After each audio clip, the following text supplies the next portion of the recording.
Tonight on Primetime Politics, strengthening ties. Welcome to London. This is now your second inward bilateral. Prime Minister Mark Carney arrives at 10 Downing Street, continuing a trip to the British capital focused on trade, investment and defence. Coming up, we will speak with the British High Commissioner to Canada about what's at stake with this visit. Also, a deficit higher than expected with turbulent economic times ahead. We'll find out why the Parliamentary Budget Officer is sounding an alarm on the upcoming budget. And the Ottawa Bureau Chiefs on the state of Canada-US relations. This is Primetime Politics.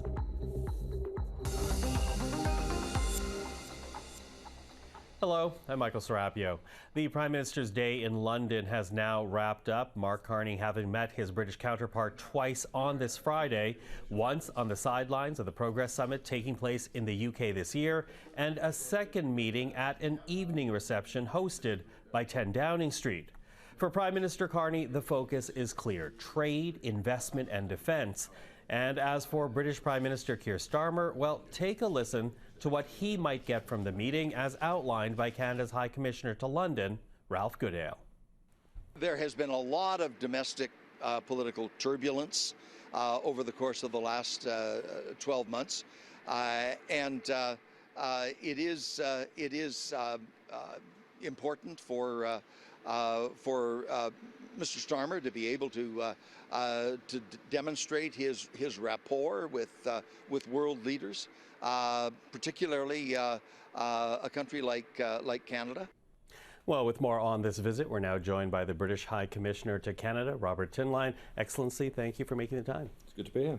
So, you know, I want to begin with the discussions between our two prime ministers, because back in June, the two, both Prime Minister Starmer and Carney, struck up a working group to try to figure out a way for the trading relationship between our two countries to get closer. So, given the time that has passed since June, can we expect something concrete, like perhaps a memorandum of understanding with this visit? So look, you're right. The Prime Minister, my Prime Minister, Keir Starmer, when he was here in June, agreed a joint statement with Mark Carney, and it covered a whole range of issues, trade absolutely at the heart of that. We've got a really strong trading relationship and investment relationship, and what a lot of what me and my team spend our time doing is trying to make those links between companies both ways. And alongside that, we want to try and make sure the barriers, the structures underpinning that relationship are as good as they can be. We've got a free trade agreement, the Comprehensive Progressive Trans-Pacific Partnership, the CPTPP trade deal has just been introduced. The ratification of UK membership has just been introduced to the Canadian Parliament, and we're really happy that that is now beginning the parliamentary process. And you're right, the Prime Minister's then said, let's set up a working group to really think about how we can go further. They put 6 months on that, so they said they wanted to report back to them in December, and we will report back to them in December. We're obviously only 3 months in, so for the moment, I wouldn't expect an update going to the Prime Ministers at this meeting. We'll come to that in December once the officials have had time to do their work and see where the Prime Ministers want us to take it. Okay, so a few months' time still. Although, you know, when we think about the trading relationship between our two countries and acknowledging that the vast majority of goods are already traded tariff-free, there, you know, there are still sticking points: cheese, beef, origins of products and the classification of that. Will we go back to those talks, do you think? Is there a desire to go back to those talks from the British point of view? So there is a desire to break down as many rules as we can, but clearly the UK and Canada both have their interests, the things they want to protect, and where they want to go further. So that's what we're doing with that working group. We're talking between the Canadian officials, the British officials. Okay, what can we agree on? Let's go further on where we can agree. There may still be areas where we don't agree. Well, okay. And so that's what we're doing. But it's not, if you look at what the Prime Minister said in June, a lot of this is trying to look at the sort of emerging economy, the digital economy. You know, how can we develop rules, develop the relationship between our two countries, really to take advantage of all of that, as well as the things that you say that we, as you say, we have disagreed on in the past. We have disagreed on the past, but you know, I do wonder though where you take it even further, because you talk about the rules, and yes, we right now have a trade relationship. We have historic ties, we have common values, and yet when you look at the actual volume our two countries trade, it's still very small. If I have the numbers correct, I think less than 4% of Canadian exports went to the UK, less than 2% of British exports came here to Canada. Why do you think we are not taking better advantage of the trade relationship that is already available to the two countries? So look, part of the job of me and my team is to try and raise those numbers. Obviously, you know, my interest is in investment in the UK and British exports to Canada, but that's a two-way thing, and you have the Canadian government doing the same for Canadian companies. So look, but if you look at the investment side, there's tens of billions of pounds going both ways, supporting huge numbers of jobs on both sides. You know, most of the UK economy is in services; it isn't in goods exports. That's the fundamentals of our economy. And so, yeah, just looking at the goods export figures don't necessarily give a picture of the big breadth of the relationship that's there. That is incredibly important. However, we want those numbers to go higher. Of course we do. Is there an interest, given that, you know, Mr. Carney keeps talking about these national projects that will serve as a catalytic impetus for investment? Do you sense that there is excitement or at least interest in the UK in investing here in Canada? So look, investors, you know, I talk to investors trying to attract them to invest in the UK. So it's a competitive space, right? And in the end, it's about the government, you know, the project, trying to give the investors the return. Of course, there's investors in the UK looking at where they can get the return. They're always looking for where they can get the return, similar to Canadian investors as they look around the world. So it'll come down to the nature of the project, the nature of the return that investors think they can get. But of course, you know, the Canadian funds look to the UK as well as other countries. The UK looks to Canada as well as other countries. But it's all about the project and where you can get that return. That's what drives the investment decisions that we see.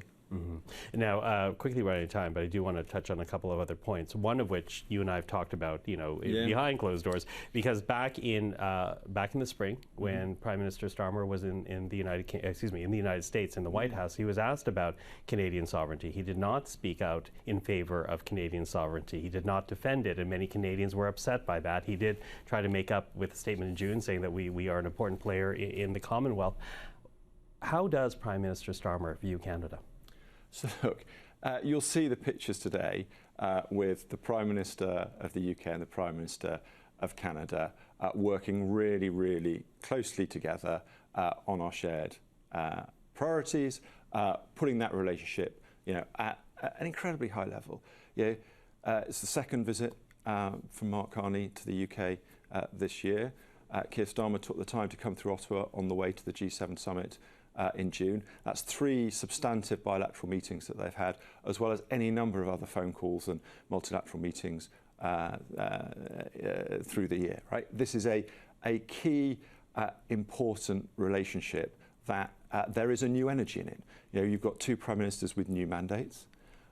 And there is a real energy, as you saw in June, about what we can do together, whether that's bilaterally on trade and investment and other issues, or whether it's the UK and Canada and the world, as you saw, you know, on Ukraine, acting together on recognition of a Palestinian state and other issues. Quickly, again, losing time here, I do want to talk about defence, though, because you talk about Canada and the UK in the world. You also talk a bit about Ukraine. And our two countries are trying to figure out how to work closer together vis-a-vis the military. How would the UK like to see that work out with Canada? Yeah, so look, only this week I had all of our exchange and liaison officers from across Canada in the High Commission for an annual meeting where we talk to them with you. We have dozens and dozens of British military personnel serving in the Canadian forces across Canada. Canada has exactly the same in the UK. These are incredibly tight links that we already have, but of course we want to do more on it. You know, when I was out in Halifax earlier in the year, I saw the new Canadian destroyers. You know, that's where you're going to build the destroyers. You're going to do it with a British, building on the British design, so that you can get them quicker, cheaper, but built in Canadian yards with Canadian jobs and with Canadian skills. It's a fantastic example of that partnership coming together to say, look, there are things that we can do better together, and we'll see more of that, I'm sure, in the coming years. Guaranteed we're going to see more of that coming down? I'm confident that we will do more on defence. The defence relationship is only going to grow. Look, Canada is increasing its spend on defence. We're increasing our spend on defence. We are only going to be doing more. It won't just be the UK and Canada, of course. We're part of NATO. We're part of a broader group of nations. But as we all step up on defence and do more on defence, we're going to need to do that together. And so I'm confident that we will see more of that as we go forward. Robert Tinline, Excellency, thank you for the time. Thank you very much. Great to be here. To the Parliamentary Budget Officer now, who did not mince any words this week, tabling an updated fiscal and economic outlook on Thursday. Jason Jacques says the current path of spending is unsustainable, and that's even before large spending items like defence and national projects are fully added in. Well, joining us now is the Parliamentary Budget Officer, Jason Jacques. Mr. Jacques, thank you for being here. Thank you so much for the invitation. Listen, you are obviously sounding alarmed right now about the state of the government's fiscal standing. So I guess I want to begin with a very simple question to you. Are we in trouble? We're on the path to being in trouble. So that's what our 5-year forecast, the numbers that we released earlier this week, indicate. That if left unchanged, the fiscal path that the government's currently on will definitely result in us being in quite a bit of trouble and having to make some hard decisions. Now, in getting here, what do you attribute this to? Is this like Donald Trump's trade policies, the roosters coming home to nest, or is this about government spending priorities and not controlling it? I think it's kind of a little bit from column A and a little bit from column B. So there definitely is an impact in comparison to our previous forecast. You can definitely see the impact on the overall growth for the Canadian economy. A larger part of it is the government policy decisions. So there ends up being about $115 billion in net new costs since the last time we prepared a forecast back immediately prior to the election in March 2025. And a good part of that is attributable to defense. So changing geopolitical environment, priorities for the government to increase spending on defense, which we saw that was announced in earlier this year in June, and of course on the tax side, on the revenue side. So $6 billion a year, so about $30 billion over the next year, plus revenue that we're no longer going to have because the lowest personal rate went from 15 down to 14. Mm-hmm. But yeah, certainly a little bit of both, but certainly at this point, it's more on the government policy side or government initiative side. Okay, so help me understand this then, because as you say, there was a projection before the election, but we also are getting very clear messaging from the previous government that principle, and the one that they always seem to lean on, of their fiscal guardrails, was ensuring that the deficit would not exceed 1% of GDP. Does that mean to say that that guardrail meant nothing? I think the guardrail obviously meant something, otherwise they wouldn't have established it. And I'd say like one of the key principles of any guardrail is, again, like when it's simplicity, so you can easily identify it. The second one is flexibility. So when the context changes and when the economic environment changes, potentially owing to factors outside of your control, you have the flexibility to end up changing that guardrail. It doesn't mean that you should eliminate all guardrails, but potentially the guardrail that you'd set previously ends up being a little bit unrealistic. Okay, so unrealistic in terms of keeping it below 1% of GDP. Well, at least according to our baseline forecast for the next 5 years, it appears to be unrealistic. I'll take that back. It's going to be a challenge for the government to maintain that. Okay. It's not to say they can't, and it would simply increase the amount of pressure around the hard decisions they would have to make in order to get us back to that place. Yeah. Although, to be fair, this was a Trudeau government guardrail, so we'll have to see what the Carney government does. Is that fair to say? Yeah, absolutely. Yeah. And again, the underlying principle around guardrails, again, different countries have different types of guardrails, have different types of fiscal targets. The most important part is you have fiscal targets, and they're clear, and people understand what they are, both internally within government when they're putting together budgets, and also externally for the public, so they know they can easily assess, is the government on track or is it not on track to actually respect its original objectives around fiscal management. Mm-hmm. Okay, and you know, when you say that, and I think it bears repeating that when you look at essentially the number you present this week, there's basically a $17 billion difference between what the expectation of the deficit would be and what it is now being projected as by your office. So when you look at those numbers, though, you've not yet accounted for the national projects, other government programs, nor have you accounted for the fact that the Prime Minister, Mark Carney, has asked all his ministers to look at departmental savings. Will those affect your final projection, your prognosis?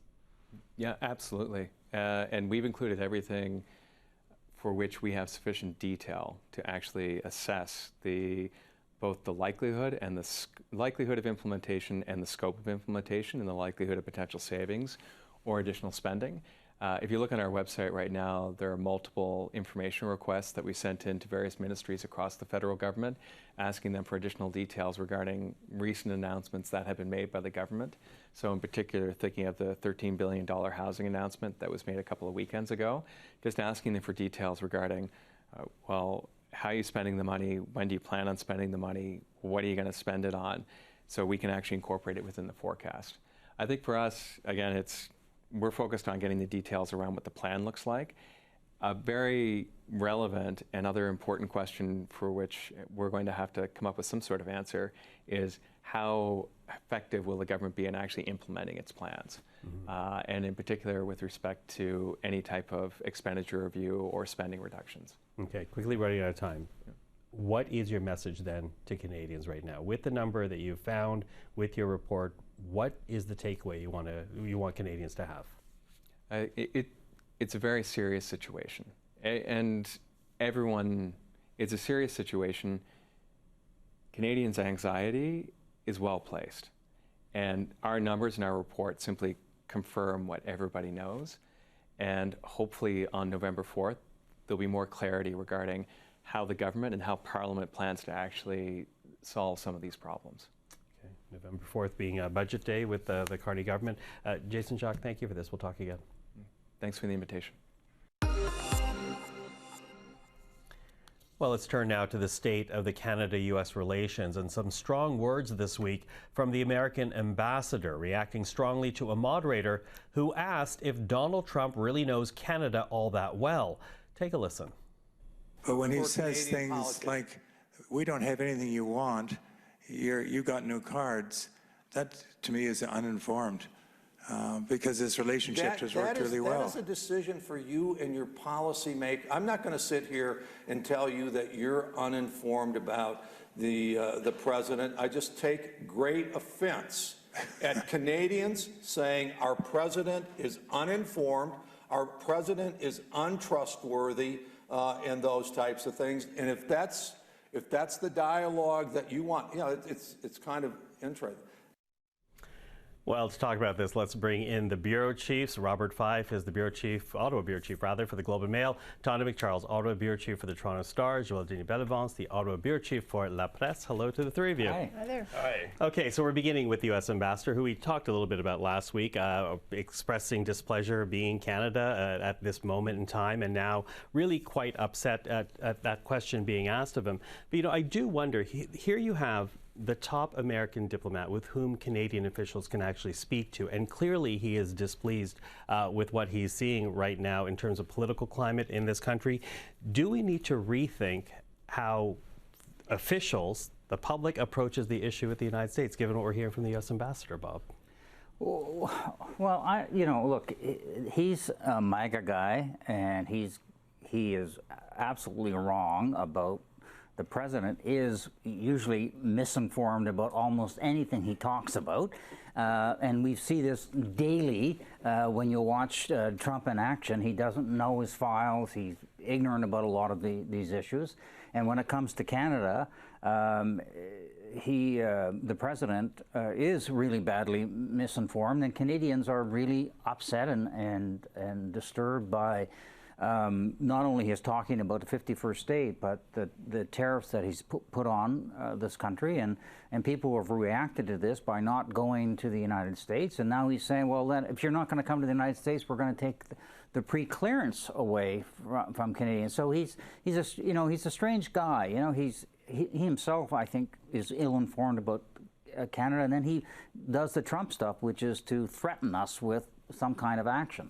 Tonda, what do you think? Clearly, again, the U.S. ambassador is not happy at this moment in time when Trump is brought up by Canadians, and we are in this midst of a trade talks with the United States.